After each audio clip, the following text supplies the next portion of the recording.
A taste sensation on the tongue.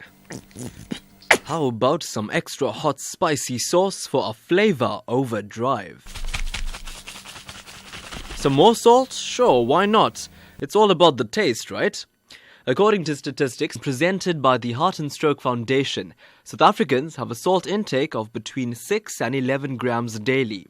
Now, this is well above the World Health Organization requirement of less than 5 grams. But it's just salt, right? What's the worst that could happen? Erica Kitra is the Head of Science and Program Development at the Heart and Stroke Foundation. A high salt intake has got a direct link with blood pressure, and increasing salt intake will increase your blood pressure. A high blood pressure is a risk factor for heart disease and stroke. So eating too much salt will basically increase your blood pressure and in the long run have impact on your risk of heart disease and stroke. So foods charged with taste bud tingling additives slowly sprinkle danger over your health. And Kitra says there are often no signs that this is happening. That's the big thing, is that high blood pressure often doesn't have any symptoms. Well, usually it doesn't have any symptoms.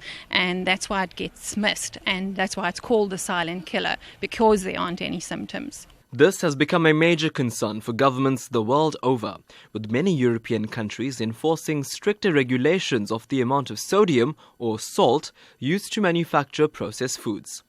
Food scientist Nigel Sunley says that legislation has been drafted to regulate the amount of sodium found in food. The draft calls for a drop in salt content over a 6-year period until 2016, then extended to 2019. This hopes to achieve an approximate 55% reduction in the current levels of salt consumption by consumers. Sunley explains. It is being prescribed by law, so the manufacturers, or certainly the ethical manufacturers, really have no choice but to comply. They're not always entirely happy. In some cases there are good reasons why salt is present in food for technical reasons, but probably more importantly from a consumer perspective, there will be in some cases some fairly dramatic changes in the taste of some of the products we're used to, and I think what the industry is worried about. People will simply taste the products from the industry, which will taste differently, will taste less salty, and they're worried that people will just take the salt shaker and dump their own salt into the product. Health Minister Dr. Aaron Motsoaledi has often defended the need for South Africans to shake off the salt habit.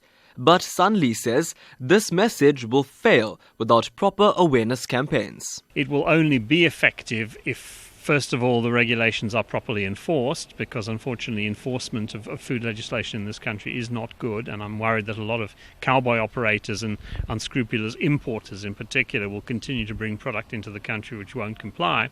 But also, we need a huge amount of consumer education. So government has got to be prepared to put some resources into consumer education. But back to you at home. How can you start lowering your salt content, but at the same time still eat flavoured food?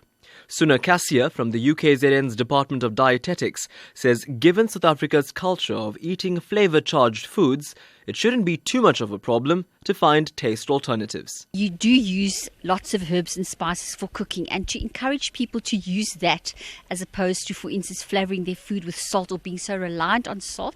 I think first of all, one would then say to a person, think of how you normally cook and be more aware of how much salt you use.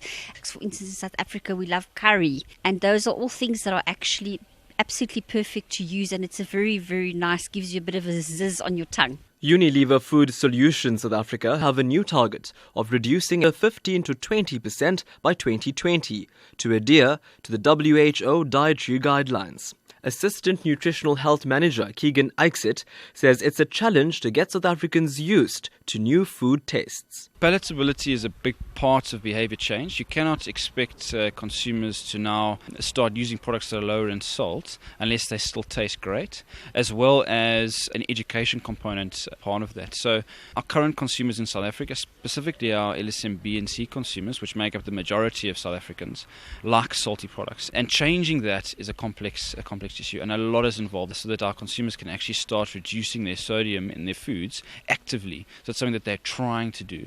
Cutting back on flavouring to keep your health in check. It's something you should consider with a pinch of salt. Make that half a pinch.